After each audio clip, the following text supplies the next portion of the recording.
Okay. Hi again, everybody.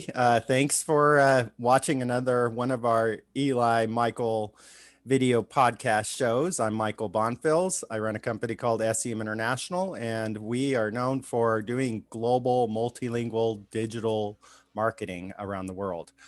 I've been in the space since late 97, so I've pretty much seen everything there is to see, so nothing really surprises me too much. Actually, I take that back. Every day surprises me, so I'm going to go with that. With that said, I am very honored to be here, and I will pass it off to you, to Eli, to introduce yourself as well. And I'm Eli Schwartz, and it's great to be here with Michael and Lloyd. I'm a passionate attendee and speaker at conferences, and to me, the most heartrending thing, one of the most heartrending things of this last terrible 12 months, and I can't believe it's almost been 12 months, is the lack of social interaction at conferences, and my empathy for the people that are involved in them. And we started this series talking to people that are intimately involved with putting on conferences and the pivots they've made to continue providing us content. And here we are talking to Lloyd, who put on the most amazing conference in Vancouver, and without missing a beat, he just put all that content out online. So I'm really excited to hear about his journey into building up such a popular conference, and how he pivoted through bringing it online, and how he's been dealing with the pandemic. And he's also got another business which has been doing really well. So can't wait to hear everything Lloyd has to share with us. Definitely. So, hey, Lloyed Lobo here, co-founder at Boast AI. So what Boast AI does is globally over 200 billion is given in government incentives to fund businesses between US and Canada. Over 15 billion is given in government R&D incentives to fund businesses, but the application process is manual, cumbersome, prone to expensive audits, and it takes a long time to get the money.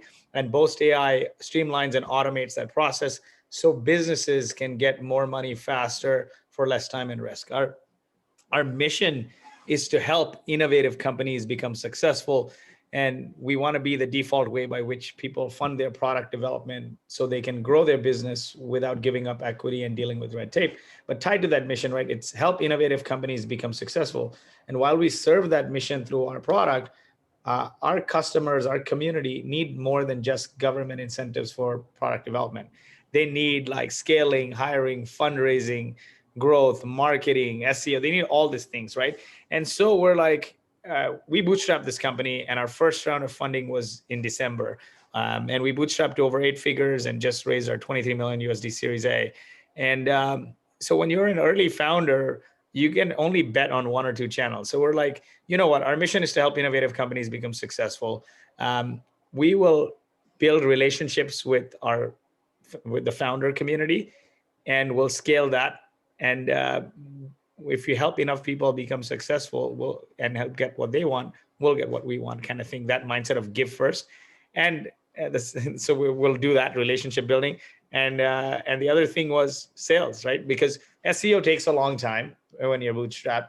You'll end up shutting down probably if you wait for SEO, 6 months or whatever, and you have no funding. Ads are expensive, and you don't have money when you're bootstrapped. So what's the one thing that will help you get customers? Picking up the phone, sending emails, cold calls, building relationships.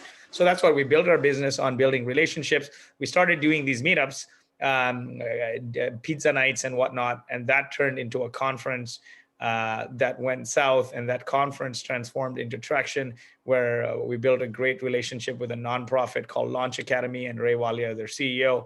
And we said, let's partner and grow this community. And today, Traction has grown into 90,000+ subscribers. We do weekly webinars. We do monthly dinners. We do quarterly founder-funder matchmaking events. And we do the annual conference in Vancouver. All the profits are donated. It goes back into the community. And all the other events that I talked about, we don't charge for. And we partner we partner with so many other nonprofits. So on the Traction Conf, we partner with Launch Academy. And then on other events, we partner with folks like Techstars and Mars and Inc. and Founder Institute and all these other great folks, right, in the community. Because the thing is, my business model is is building Boast AI, right? And community building has been you can say now, people ask us, oh, was building a community a growth hack? How long does it take? No, it's not a growth hack. And no, it's not fast. It takes a long time. And the thing is, if as a founder, you have a mission and you have a passion and combine those two, you gravitate towards those two, right? So our mission was clear, helping innovative companies become successful. And my passion is to connect people. That's my passion in life. I consider myself, like, every meeting I walk away, I connect with, I try to like say, hey, what can I connect you with, right? That's my passion, and my superpower is connecting people. And so when you jam that mission with that passion, you'll build a community, because like what we're doing is making connections, and that's how like Traction grew. I do all the content and speakers for it. So we would do this conference every year. And last year, we have a lot of partnerships with so many other communities. So we partner with SaaStr, for example, and Jason Lemkin's been a friend and a mentor, and respect him a lot. And I used to help with SaaStr with speakers or like interview people, and whatnot. And they've always been super gracious. And so in February, I was supposed to MC their CXO summit at SaaStr in 2020. And I knew everything was shutting down. And my wife's an ER physician. So she's like, your conference not happening. So very, very, very immediately, we're like, you know what? This is what's going to happen. Everyone's going to do virtual summits for thousands of people. And I'm looking at myself, because I'm my ideal customer profile too, right? Like, one of the key things also when you start something is to identify who is the ideal customer profile. I'm like, I would never sit through a day of content, let alone 2 days, let alone like 5 hours. Like, I'm not going to do that. But like, you know what? If it was an interesting topic at a specific time every week, and it was like half an hour to an hour, I'd tune in, right? So what we did was we went to all our speakers and we like, listen, conference is not happening this year. This is, I know this, my wife's a physician at Stanford. So my purview is pretty strong that nothing's going to happen this year. Can we're moving everything to online. We're moving to weekly webinars, and we had our speakers lined up through the end of the year. Honestly, that took us from like 50,000 subscribers to like 90,000+ subscribers by the end of the year. Cadence is important when you make a promise, right? Like, it's a TV show. Every Tuesday, Thursday at 11 a.m. Pacific, we have a webinar. So like today, we have a webinar with Mar, who's the first investor or early investor in DoorDash. And she's going to talk about how to clinch your Series A. Next Tuesday, I have Applyboard CEO. He's going to talk about their growth journey from 0 to $1 billion in under 2 years. After that, I have Jeff Lawson, Twilio CEO. So like, cadence is very important. And we get like hundreds to thousands of people sign up, and it's like a 45-minute, 1 hour conversation that's live. And those things turn into like, go back into our community. They get nurtured from our community. They also get email nurtured about Boast, and it all becomes like, our community. So I would say like how Salesforce had the mindset of building community with Dreamforce, and like Twilio does with Signal and whatnot. That was a mindset with Traction. But we always kept it separate, because you don't want to actively sell into the community and bastardize it, because then people think you're doing it for gain. And so that's literally how Traction came about. And like, Eli, you were recommended, and we connected, and you did a talk on SEO, and we had like 1,300 people join that one session. And that was in the early days, right? Like, that was in the early days of us doing these weekly webinars. I think that was last April. It feels like yesterday, man. Like, I think it was last April or May. What a long year. Yeah, what a long year. It feels like yesterday. And then what happened was, it got to a point we got so much inbound that we moved it to two a week. And now our live people were asking to be on them. Yeah, because after you did the initial seed, people are like, how can I get on your webinar? How can I get on? I kid you not, man. The lineup is full until end of April or May. Jeez. Wow. So it's That's nuts, awesome. right? It's become a show. More and more people register. We have some promo partners or community partners that are listed on there that promote it. So it expands the database. It's phenomenal, right? Like, I did a webinar for Founder Institute yesterday. There were 700 people on. Like, this kind of thing. Like, it's partnerships. You're building community, right? It's not mine. It's not yours. Like, nobody owns the community. It belongs to the community. The content, it's free. And then when the conference comes back up live, we will charge for it, because there are real costs there. But otherwise, all the content's been free. Even the dinners we do, we get sponsors for it, so we can invite people and they don't pay, right? Yeah. So that's the story again. Like, started from Boast AI. Our mission is to help innovative companies become successful. We drive that through our product. We take it, we build a community to take it further. Because ultimately, honestly, if you help your customers become successful, you will become successful. And your customer success is not just tied to your product, it's tied to other things. And when you influence other things, you end up building more stronger, personable relationships with them. That's awesome. That's a great story. I really like that a lot. It's a win-win-win no matter what you do. I have been a participant in similar smaller events here in Southern California, where I was a board member. We offered a very low cost for new companies to come in and learn about something, whether it's digital marketing. I speak a lot about international, so I'm helping companies figure out how to bring their business into China or Europe or anywhere in the world. That's what I'm always doing. So I'm speaking around that. But to me, like you, I love giving anything away. I want businesses to succeed. There's no strings attached. If I can help somebody and I have the time to help, I don't even think about asking, well, what's in it for me ever. So this is really wonderful. So I'm really happy about your success and learning the story. So another side effect of this is something else, right? It's very important. The collective karma you get from the community when you do that is huge. Oh yeah. Starting a company is hard. Scaling it and raising money is harder. But bootstrapping to like over 8 figures is near impossible, right? You got to keep the lights on. You may have to take other jobs. Things may not work out. It feels like a pandemic almost every year, right?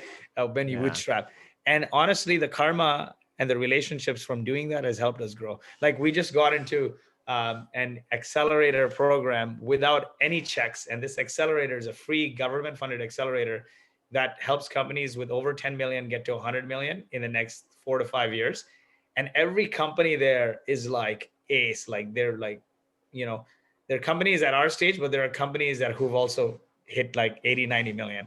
And they're like, I literally had the conversation with them and they're like, it's both. Like, they do so much for the community. Like, why do we need to do all these checks and balances? You guys are in, right? Like, and immediately I'm bringing that up because it's Mars. The accelerator is called Mars Momentum.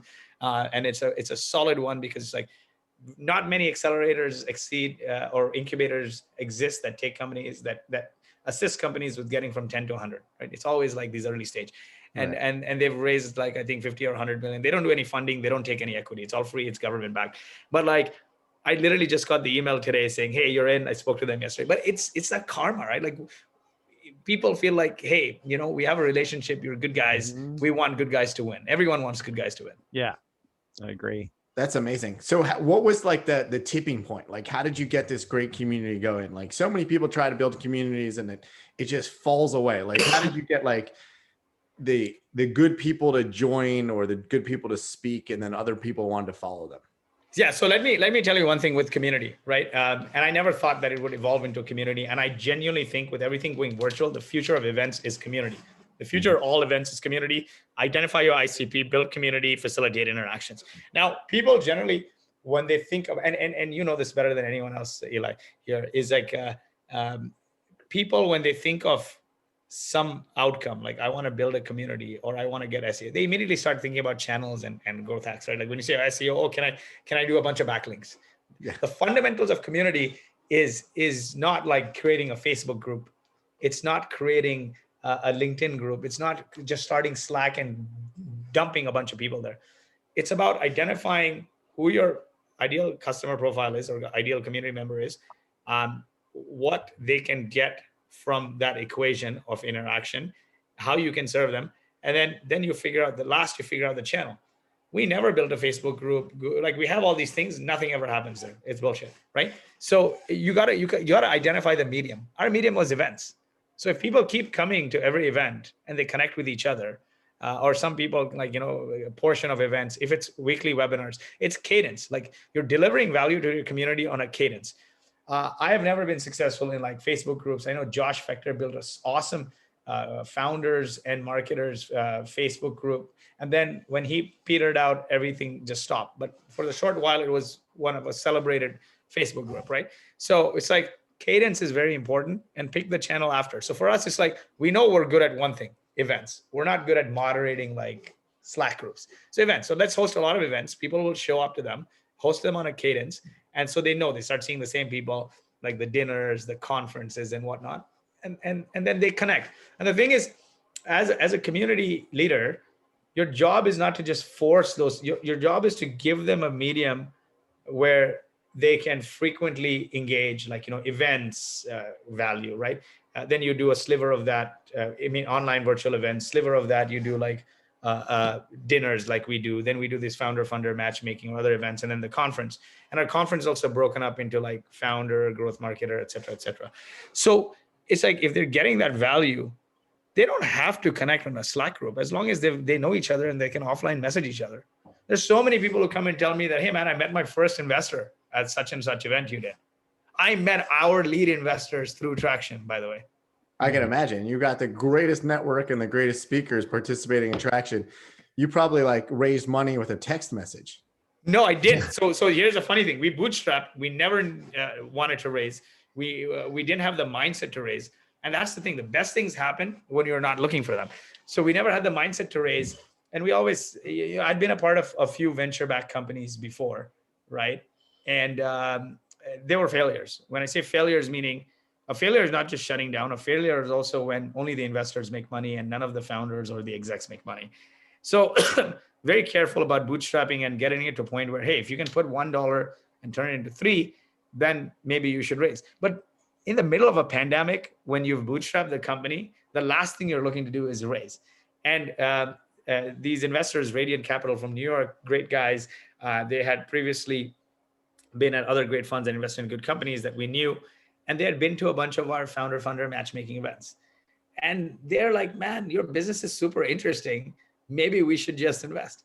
And like, we got to know them. I knew the founders they had invested in. And it just felt like such a relationship. One of the key things was, when you raise money, most investors are like zero sum game, right? It has to be a billion or zero. So that was one of the key things, is like, we're not going to build a zero sum game. We want the autonomy there, right? We want to continue to build good relationships and grow in a sustainable way, right? We'll still hit those numbers, doubling, whatever. But like, we don't want to be forced to build a unicorn. I think that was the key thing, right? Like, because when you've bootstrapped, it's your blood and sweat, it's your baby. Yeah, I didn't start with somebody else's dollars to experiment. So that was the key. You are thing. your boss. Yeah. Exactly. So we did a lot of our due diligence, and so it was a partnership. And all the money came from one fund, and we didn't do the dog and pony or send messages to people, party around and whatnot, because we didn't want that, right? Because then that enables us. Because then if we did that and had a whole bunch of investors and board members, then they would come in and say, hey, Traction is doing so many events. Why aren't you guys making money from that? You should take money from that. You should do this. There's all kinds of ideas that come about, which is just a distraction, right? Like, our mission is help innovative companies succeed. We built Traction as a community to help to take that mission further. And we partnered with great nonprofits and friends like Launch Academy to drive that, right? But there are some stories here that, how did you like do the first Traction event? Again, it's Ray, my co-founder, like partner at Traction, and my co-founder at Boast, I think we have enough network between our collective that have been coming to these pizza nights and other events that Launch Academy does and Boast does, that we can now start a Traction conference in 2015. They're like, you're not getting any budget, or we don't have any money, right? So I was in Dubai at the time visiting family, and I'm like, okay, this was February, I think, or late January. I built a list of top tier founders that I didn't even know, most of them personally, although some I knew. And I cold emailed every single one of them from Dubai. Interesting time zone, right? So I was hitting people's inboxes, I get at weird times they're opening it.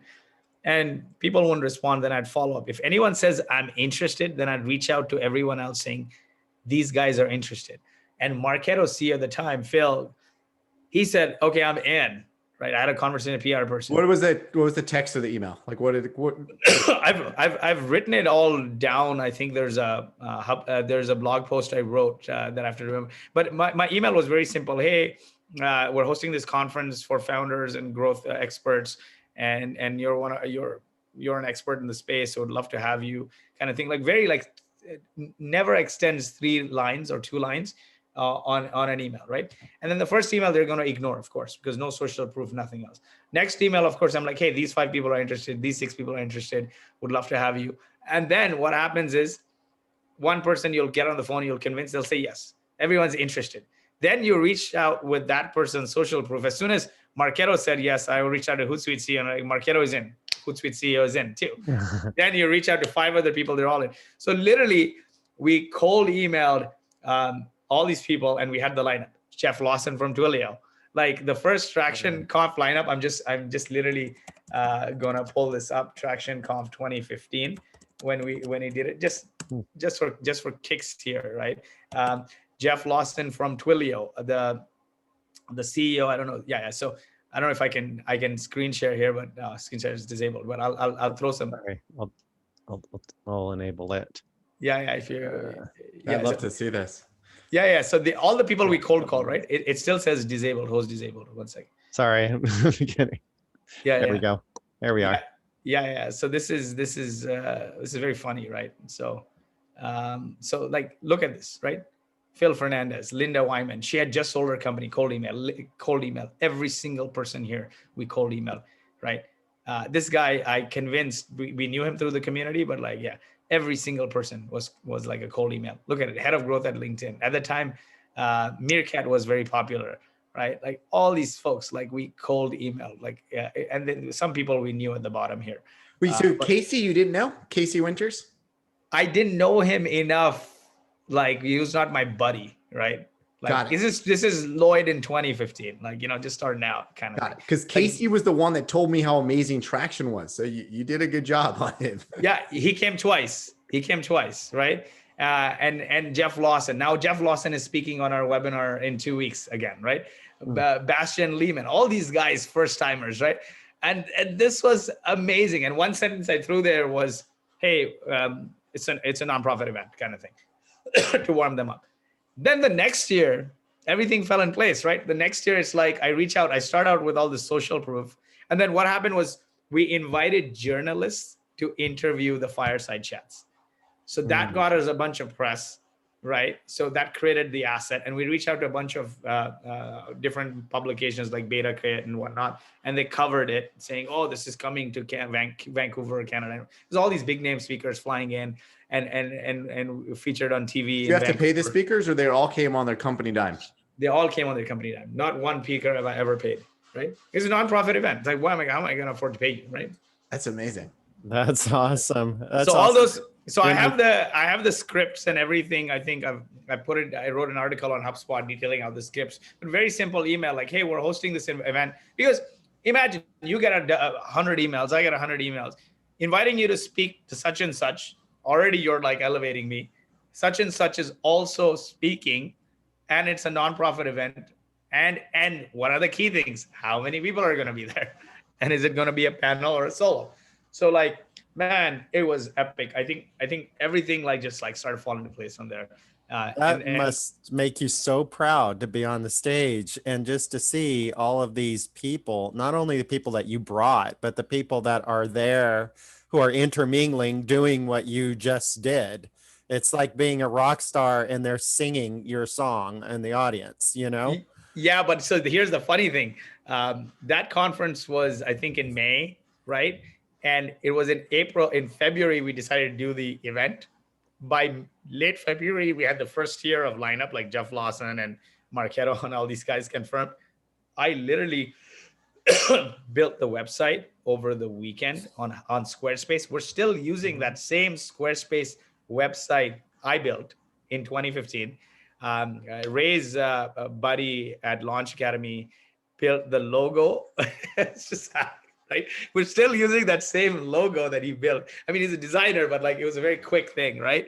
And then we had a collective email list, like thousands of people at that time, like not tens of thousands, in the thousands of people, because Launch Academy is a nonprofit startup incubator, right? And Boast, we had done a lot of these meetups. So the collective list, we e-blasted with a discount code saying, all these big name speakers are coming. Here's a discount code. Prices are going up in a week.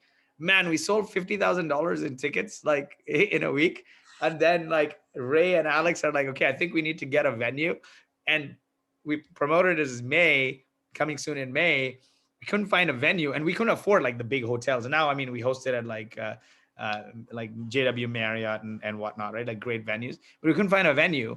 So then Ray used to be in events. He used to host Bollywood concerts before he became an entrepreneur, like in his family used to.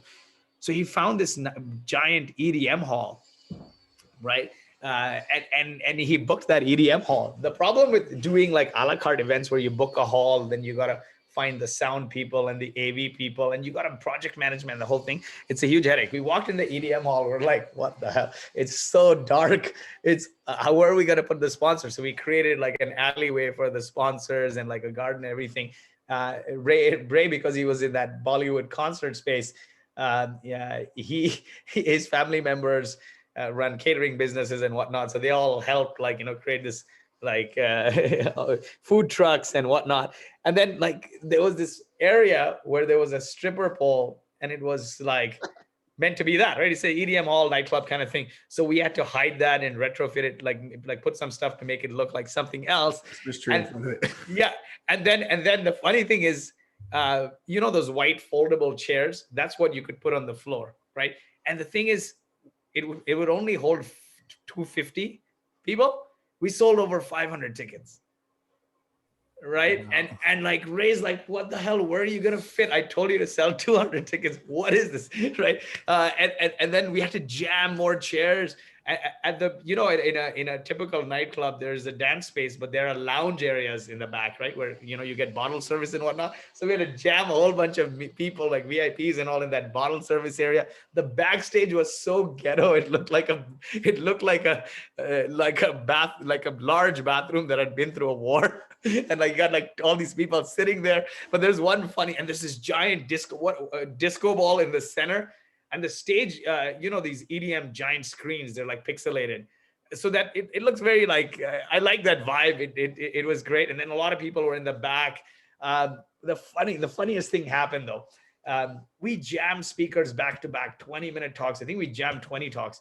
And then Meerkat, I don't know if you heard of Meerkat, Ben Rubin's company, was very hot in 2015. It's like, oh, next unicorn, blah, blah, blah. They're just raised. And I convinced Ben Rubin to come, right? Like Meerkat, he came. And a fireside chat with TechCrunch. But what we did was, this was really funny. We did it during the happy hour after. What we had done, which I think is still a fantastic idea, we haven't done it since, we had a smoke machine behind the curtains. And basically that smoke machine, when you press it, it's a better way to signal that the talk is over to the speaker, because everyone just starts clapping, right? Because like the speaker goes over like 30 seconds, 1 minute, 2 minutes, like, and we have like a jam-packed agenda. Our agenda that day went till 6:30. Imagine who's gonna wait from like 9 a.m. to 6:30 of content. So and then you get people going late. Yeah. Then you got people going late, and then the party and whatnot, right? Party and after parties. You got a smoke machine. And every time there's a speaker that's running late, you hit the smoke machine, the audience claps, so the speaker just leaves, right? And then the smoke. Yeah, and the smoke, right? And that's smoke machine is based on water, right? Like you got to fill water. And we're inexperienced with this smoke machine stuff, right? And you're dodging so many things. I mean, Ray's been in events and concerts and whatnot. You're dodging so many things, so you forget. So it comes 6 o'clock in this, or 5:30 or 6, and this Ben Rubin thing with TechCrunch is going on. And TechCrunch sits 5 minutes, they're having a chat, and you should watch the video on Traction 2015, Ben Rubin and Frederic Lardinois from TechCrunch. And they're talking maybe 5-10 minutes in, they're seeing like smoke going up in the back. And Frederic said, why is Lloyd firing up the smoke? We just started. What had happened behind the curtains was the smoke machine ran out of water and the drapes were on fire. So we had to take buckets of water and put it out. And I had to tell Frederic, like, no, you're fine, keep going. That is so. This is like the drapes in the back. One of the drapes started catching fire. We're like, fuck, like and we just took like a bucket of water and threw it there. Man, what an experience, right? That's how you like bootstrap an event. That's how you bootstrap an event for sure. That You reminds could me. have had some ugly headlines there. You like got all of Silicon Valley's best and brightest stuck in a stampede in an EDM hall that went on fire. Yeah. Oh, that man. is hilarious. That is awesome. But that would That reminded me of something back in I think it was the 90s, this company who needed funding, and all of a sudden they're like, yeah, we're going to fund you. We want to go check out your company. And so they're like, shit. And so they borrowed some office. They brought in all their home furniture and they asked all their family to act busy. And the people came over and they're like, wow, you guys have quite an operation. It feels like home here. And he's like, yeah. And they got the funding and they started their business. It's almost the same, it's freaking awesome. It's funny, man. But those stories, as you scale, you run across less and less of, right? Like things that you did to bootstrap. The next year we had enough profits from the conference to like do it at a hotel. And then we started doing it at hotels only because when you do conferences at hotels, the best thing is the hotel has AV. They have a project manager. The hotel has food. So the biggest things is all the sound and AV that needs to be managed in the best way possible. Yeah. Audience flow for a prime experience. And then all the other tech you can handle, right? And then the third thing is the food, right? A good food experience. And this first year, what happened was like, we catered the food and like some of the chicken was not cooked because like everyone was just rushing and somebody's like, oh, the chicken's raw. What the hell? And then I'm like, where's Ray? Because I'm losing my mind here, right? With all this stuff going on. Ray is like, man, why are you calling me? All you had to do was like cover the chicken and close it off. It's just funny, like how that all transpired. But today, like, over 90,000 subscribers, 2 webinars a week, and like, dinners and founder funder matchmaking events and partnering with lots of organizations. And I hope next year we'll do a big bang in-person traction event. We also did a traction in SF.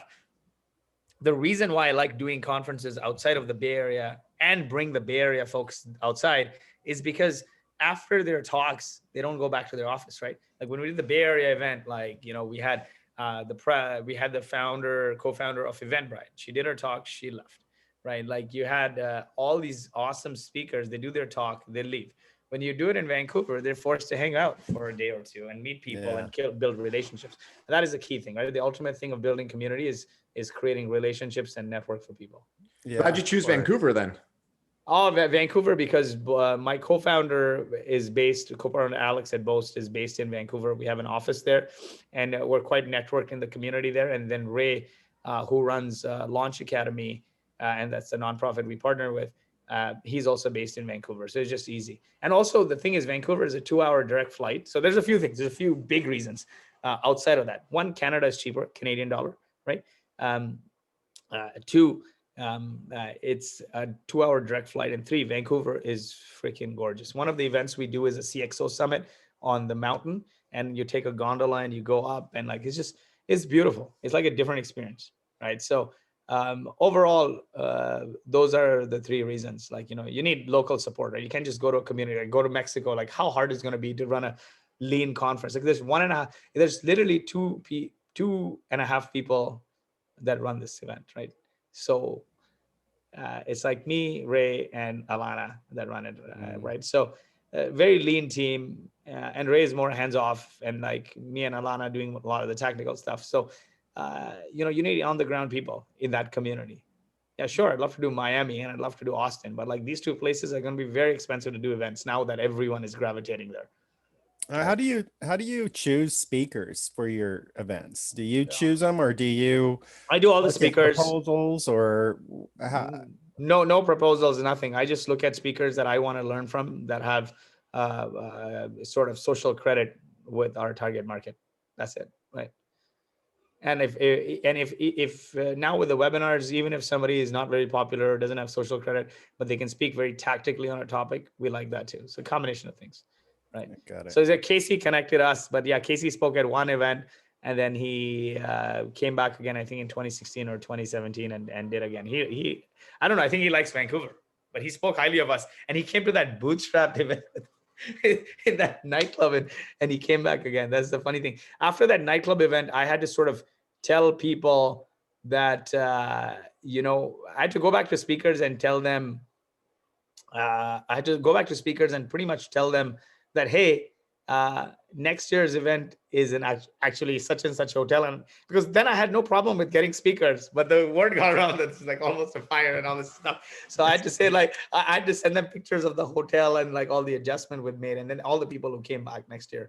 And eventually what happens is people remember the content, the quality of the people that they were able to network with, and interestingly enough, the food. It's funny, I have a quote on the website, the Traction website, from Intercom CEO. The food was amazingly good, surprisingly good, because conference food sucks, right? So because we don't care about making money from the event, it's a nonprofit thing. It's like spend money on food, like experiences. And actually, I recently had on our webinar, the Jonathan, CEO of Any Road, right? And he shared a very important thing that I had never thought of. And he said, and there are virtual events in the virtual event space, building technology for that. And he said, one of the key things is incorporating 4 or 5 senses. So yeah, with the Zoom thing, you got the sight, you got the sort of sound, right? Sight and sound. But like, can you integrate a third or fourth thing? Like, can you integrate a sense of smell? And can you integrate taste, kind of thing? What other senses can you integrate? And that's a very profound thing, right? Because that's what happens in in-person events. There's the food, there is the touch, right? Which is missing here. You shake hands with people. There's that sense of touch. So those are all important elements. And if you can integrate them into virtual events, that's great. So I'm thinking about for our founder matchmaking events that we're doing in the future, or smaller curated events like that, is like shipping wine and some food to people so they can all like open it up together, or maybe starting with a cooking class. And he had like, you should interview Jonathan. Yeah, he's good. He built a list of like, yeah, they're funded by Andreessen Horowitz and Mark, Salesforce CEO, right? What's his name? Shit, like Benioff. Yeah, Mark Benioff. Like, just brain fart here. Yeah, Mark Benioff's one of Mark Benioff's top investments, right? I will share the link with you, Jonathan Yaffe, but like Yaffe, Jonathan Yaffe, co-founder, CEO, Any Road, and he, I'll drop the link here, but he did this talk on experiential marketing playbook for us. But you should just do a Q&A with him and talk about, like, how to make your events more experiential, because I think that would be solid, right? So he introduced me to this whole concept of sight and smell and taste and touch and all of this, and how to integrate it into your events. And I was fascinated by it. And then when you compare it to what's happening offline, that's exactly what's happening offline, right? Yeah. Well, one of the best events, I'm curious if this is how yours as well. One of my favorite events that I've spoken at is one in Iceland, and it's a marketing conference. And what they do is, after the conference, all the speakers that were speakers of the conference for the weekend go on trips together throughout Iceland. They do monster trucks out in the snow. They do all kinds of like crazy ass fun shit. And it is so much fun. And I've made some of the best connections ever by having that kind of collaboration with other speakers who are usually around the same level as you anyways. So, and there's just mind share. There's no strings attached. It's a lot of fun. Yeah. And so that's sort of like what happens organically. We don't have future planned events. Like, what we'll do is we do a CXO summit. Like, we take everyone on a mountain or a grouse mountain, or we take them to Whistler or something like that, where it's a good experience. But then everything else, people who stay longer and whatnot, they do it organically, right? And that's the thing. When one thing is your mission and the other is like building this community. But everyone is an adult, right? You're not a parent or a babysitter to organize. You got to bring them together to have enough collisions. A community, when you really have a community, is when people feel that they have connected with others and they can carry on with their relationships and do things themselves, and they remember that they met them there, right? So that's the thing. And as a bootstrap, I can't afford to do all that other things, but maybe in the future we will definitely. So who's the target market for the conferences in the community? Yeah. The target market is founders, CEOs, CTOs, product leaders, growth leaders at fast growing technology companies, right? Like seed through IPO. That's One it. thing I And noticed, that's our target market at both Steve. So perfect, right? that's Yeah. great. Lloyd, I'm wondering about this because I have got to know a lot of people that work for large enterprises, and they are frustrated because their enterprises are slow and they're slow to adopt new things and stuff and such forth, right? So, but there are executives that want a restructure, they want to rebuild, they want to get caught up to the rest of the world, like those CEOs and other entrepreneurs that come to your events. Is this also, I mean, for them, like a good starting point, or would they just like feel kind of awkward and this isn't really their thing? Definitely. Like it's for everyone, right? We try to create an inclusive environment where we where we don't have to worry about you don't have to worry about like if you're new or not new, because there's all Right. kinds of people there at all kinds of stages, right? If we were like stage specific, then you'd feel left out, right? Kind of thing. Yeah, absolutely. Yeah, that's amazing. So what are the future plans? Like what are you going to do in 2021? Do you think there's going to be a conference, or are you going to try to have a conference? 2021, no. Like think about it this way. Like the data. Mass vaccinations happening in July. How can I do a conference in August? I'm not going to compete with everyone else that's doing conferences. Vancouver is beautiful in August. Then it starts to get colder and then goes into rainy season and whatnot. And before August, I can't do anything. So like if July 2nd is when people like you and me are going to get vaccinated, then the reality of the situation is there is no conference this year, but next year for sure.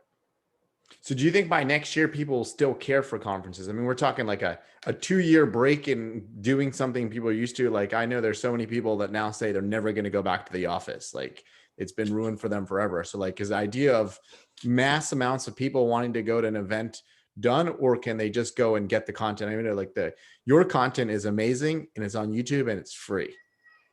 Yeah, so here's my hypothesis, right?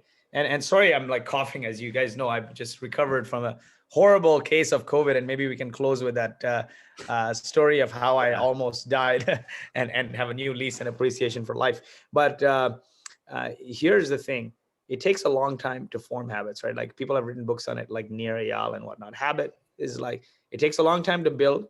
It's quick to break, and and 2 years is enough to build the virtual habit, right? People are at Boast. We've always had a distributor team because I was in SF. My co-founder was in Vancouver. That's how we started the company. It's transcended. Our team is distributed like SF, Vancouver, Toronto, Calgary, now Edmonton, Montreal, Europe, like everywhere. And we're building a distributed culture. His funny thing is when COVID hit, we realized we had offices, but we never had a force culture, meaning very metrics driven, not optics driven. Come when you want to come in. So people would come in during Monday meetings and maybe one other day. But when we analyzed it, most of the week people weren't in offices. So we just canceled the office and saved hundreds of thousands of dollars going work. But like the culture didn't get impacted because we were that from day one. I personally hate going to the office, and I see the benefit, right? I wake up, I can get more done in a day. There was a time where I worked at was a startup in SF.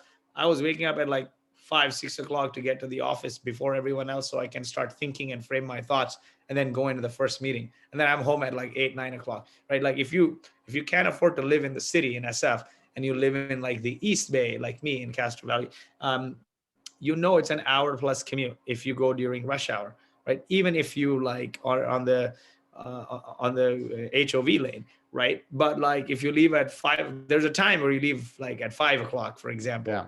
You're there quickly, right? And all of that is mental stress. Honestly, if people can spend more time with family and they've structured this, they're more productive. I feel eventually by next year people will be happier working from home. Yes, and so because of that, I genuinely feel people will stop caring about going to conferences. And we've always put all our content for free.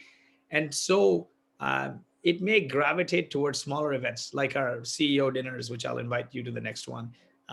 small group events with high value people where it's very like your ICP. Everyone can learn from each other versus going and watching a piece of content, because I can watch it on YouTube, right? So like, what is the unique value points that you can offer somebody that they won't get from YouTube? Like if they Google like Eli Schwartz, they'll see free video from Traction, or they Google Jeff Lawson. So are you going to go to a conference now to see Jeff Lawson on stage for that 20 minutes of content?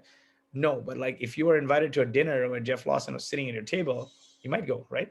You might go. So those kinds of things, those experiential kind of things that incorporate social, meeting people of social credit, getting value through the network exchange, and then incorporating like, taste, touch, whatever, all these experiences.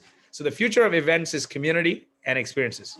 That's my input, and that's how we will evolve. I even talked about like, we've been also talking about is like, hey, why don't you like rent or buy like houses in like certain exotic locations, and you drive people for like small group events, right? Buy the house?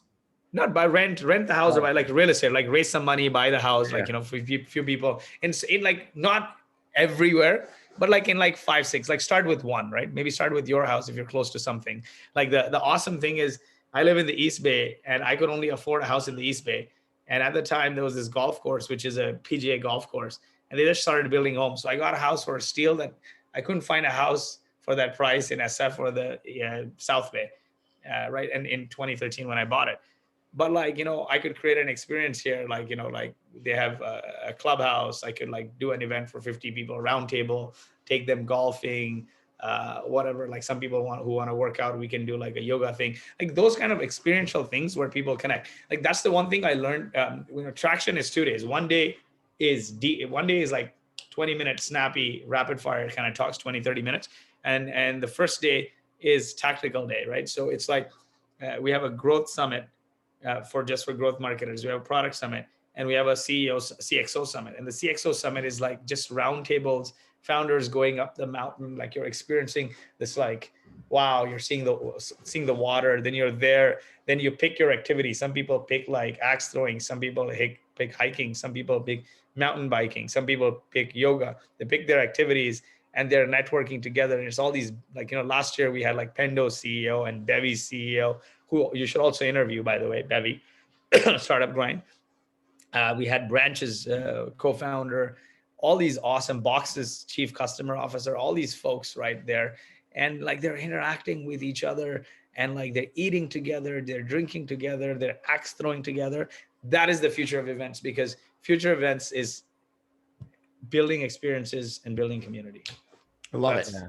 So that idea of community, we're running out of time, but I'm so curious, like the clubhouse phenomenon is taking off. It's like now you get access. If you can get onto the stage in a clubhouse, you can get access to these same people. Whereas like you used to go to an event and then wait in line, like to go talk to like the speaker after they were done. And like now you can do that on Clubhouse. So like that's another nail, I think, in the coffin of like, do you want to fly somewhere and do all that? So yeah, and any time we live in. Yeah, everyone is like losing their mind on like Clubhouse. It may be great or it may peter out. Like, in 2015, everyone was on the Meerkat bandwagon, right? And it was viral. And like, it was Meerkat, and it was another company that Twitter acquired that I can't even remember. I only remember Meerkat because like Ben came to Traction and almost like set himself on fire there with our smoke machine, right? But like the other company, I can't remember, that Twitter acquired that shut it down. So you never know where it goes. Nothing replaces human experiences. And Jonathan Yaffe, what he said was incorporating other than sound. Like the more senses you incorporate, the more stronger connection you can build. And if it's only one sense, which is hearing, I don't know how long it'll be. People listen to podcasts all the time, but I'm sure like there's some format like of experiential and community, right? Is the key thing. Well, I think of Quora. When Quora took off in 2010 or whatever it was, everyone's like, oh, it's amazing. Look at all these famous people that are on there. They're not there anymore. Yeah. Lloyd, tell us about what happened. Now we're going to wrap up, and I'm so curious about what happened with you and with COVID and how you went through that. And Oh yeah, that You was know, I thank God I haven't got it. And from what I've been told, try your best not to get it, right? yes. So it gets bad for like 10-15% of the people, and you shouldn't roll the dice with your life. Like I said earlier, like my my wife's an ER physician, so she, we dodged the bullet through the year, but like around like Christmas time, December 22nd or so, we weren't feeling so well, so we got tested. We were all COVID positive, the whole family. 7 or 10 days, the whole family was perfect, and my parents. Also living with us in their 70s. And I was afraid because my mom's diabetic, my dad's a heart patient, both are fine. And then Jan second, I woke up unable to breathe, and I thought like somebody drugged me, and I'm like getting punched in the chest. I powered through it, stayed up through the night. I felt I was gonna die, and then like I got taken to the hospital. They did a X-ray, and it had turned into pneumonia. And when you get COVID and it turns into pneumonia, basically the virus is like building small pockets in your lungs, and both my lungs were shot, pretty much taken over by the virus. And I was coughing blood. My oxygen was dropping, so they had to put me on oxygen. I was on the mask first, and they kept dropping it to the nasal and the meds via IV.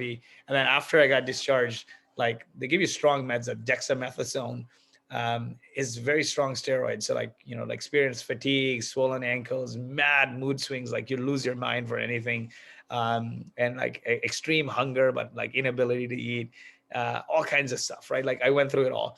And every waking moment, I only thought about one thing. And this was interesting because we closed our Series A December 10th. And then this happened a couple of weeks later. I had planned to like celebrate the fundraise by taking my family to Tahiti on Jan 2nd. But Jan 2nd, I am, because we had not like gone somewhere exotic in a while. And I owed it to them, like, a big milestone here. So I said, let's all celebrate with the family together. Let's go to Tahiti Jan 2nd.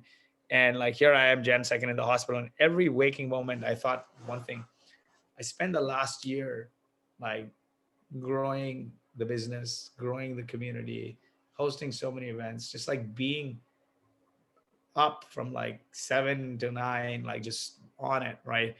And as a bootstrap company, your company is also your baby, right? So it feels like your family almost, versus like starting a company with somebody else's money and experimenting, right? But I realized that I got two little girls, like 2 and 7, and a wife and great family, and I hadn't spent much time with them. And I just said to myself every day that, man, I just wish I spent more time with them, right? That was the only thing that mattered. Uh, I would go with that regret. So like my ultimate thing is, uh, you know, it's one of the key things for building the community. The third thing, the first thing I said is like, you have to have a mission here, uh, right, that ties to that community. And you need to, one of your superpowers should be, network, connecting people. But the third thing and the most important thing is relationships should matter to you a lot. And my philosophy had been like, it's not the money in your bank, but it's the number of people around your tombstone. And like that experience just solidified it even more. So I'm making efforts to like basically now after this fundraise, um, delegate and hire people out so I can spend more time with the relationships here. But that was a key learning, and no one should go through it. Don't roll the dice with your life. I mean, this thing is real, right? Like, yeah, people get it. Like my whole family got it in 7 or 10 days. They're fine. But like in day 11, like, or 12, I was in the hospital. So, don't roll the dice with your life. It's not worth it, because I know so many people who just died when they got this COVID pneumonia. And I have like follow-up pulmonologist tests right now, or visits every month. I can't ride the bike. There's a bunch of things, right, that I just run out of breath. So that's key thing. Appreciate, and stay alive. Yeah. Wow. We're so glad you're okay. Like I told you on the email, when I saw that update that you'd posted on, right before Christmas that you have COVID, I had that little twang of jealousy. I'm like, all right, Lloyd's going to have COVID. He's going to be immune. He's going to be able to party and travel everywhere. And then like when you emailed and said you got out of the hospital, I'm like, yeah, I don't want this. Definitely don't want to get this. Oh, well, I'm glad that you're still around, Lloyd. I mean, you are definitely my hero. I really enjoyed this talk. I enjoyed getting to know you. Your traction and your story is freaking awesome. I love it. So you're doing a lot of good. That's for sure. And just a side note, I've made a commitment through the pandemic to really do a lot more quality time with my kids too. So, being more present in their life fully has been my number one priority. And thanks, kind of a kick in the ass, to be able to know that. And, so I think, at the end of this, we're all going to hopefully be all better off. So Absolutely. again, thank you for coming on today. You're on mute, by the way. Yeah, thank you guys for your time. We had a great session here on the SEO with Eli last April or something. Thousands of people. It's got a lot of views, and was excited when you guys told me about this, and I'm thankful that you made time for me, and you made over an hour for me. So thank you so much. I hope people uh, learned a few things from my experiences, and I added some value to your lives. Absolutely. We enjoyed it. I'm sure everyone else is going to enjoy it. Thanks so much, Lloyd. Thanks. Hey, thanks. Have a good one. Thanks so much. Take care. Thank you. Take care, Bye. guys.